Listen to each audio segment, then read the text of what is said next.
في طنجة وأكادير وسلا والدار البيضاء شارك فيها الآلاف من المغاربة، وردد خلالها المتظاهرون شعارات الحركة التي تطالب بإسقاط الفساد.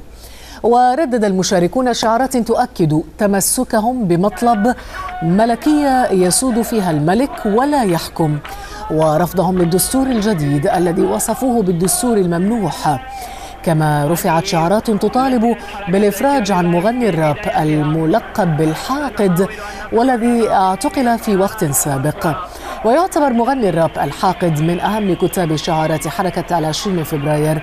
وقال ناشطون في الحركة إن هذه المسيرات تدخل في إطار التأكيد على استمرار المسيرات من أجل التعبئة لليوم الوطني في 25 من سبتمبر المقبل.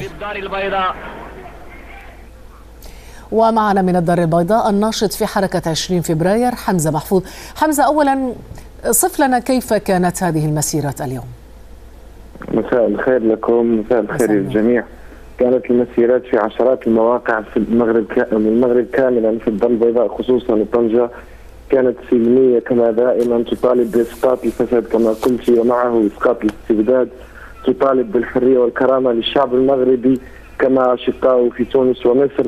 تطالب بطرد العصابة المتكونة من منير الماجدي الذي يرأس المؤسسة المالية الضخمة المملوكة للملك تحت اسم أونا، وفؤاد علي الهنا الذي يوجد على رأس أكبر أحزاب الدولة المسمى بالأصالة والمعاصرة. تدعو لمقاطعة الانتخابات وتدعو إلى الإفراج عن معتقل الحركة من المواطنين المناضلين، وعلى رأسهم مغني الراب معاذ الذي أشرت إليه المشهور بالحقد.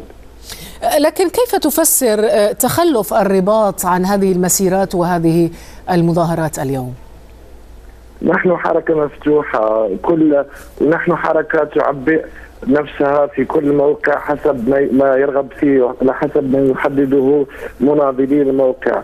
مناضلي الحركة في الرباط ارتأوا أن يؤجلوا مسيرتهم إلى الأسبوع القادم وأن يتركوا هذه المسيرة للتعبئة، على أساس وكما تعلمون أنا أخبركم أنها تخرج مسيرة داخل الأسبوع متفرقة في الأحياء لتعبئهم ويصيروا كتلة بشرية كبيرة، يكونوا كتلة بشرية أكبر في مسيرة الأسبوع، يعني يوم الأحد القادم إن شاء الله.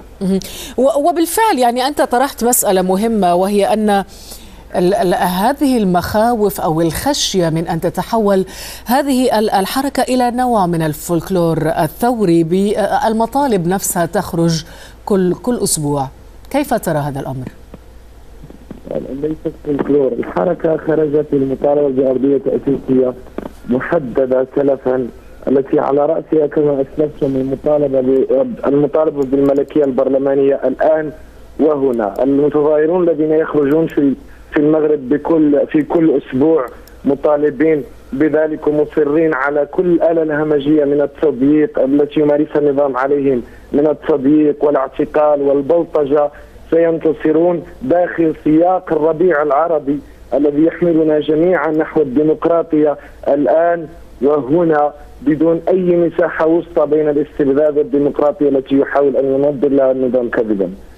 شكرا جزيلا لك حمزة محفوظ، الناشط في حركة 20 فبراير، كنت معنا من الدار البيضاء.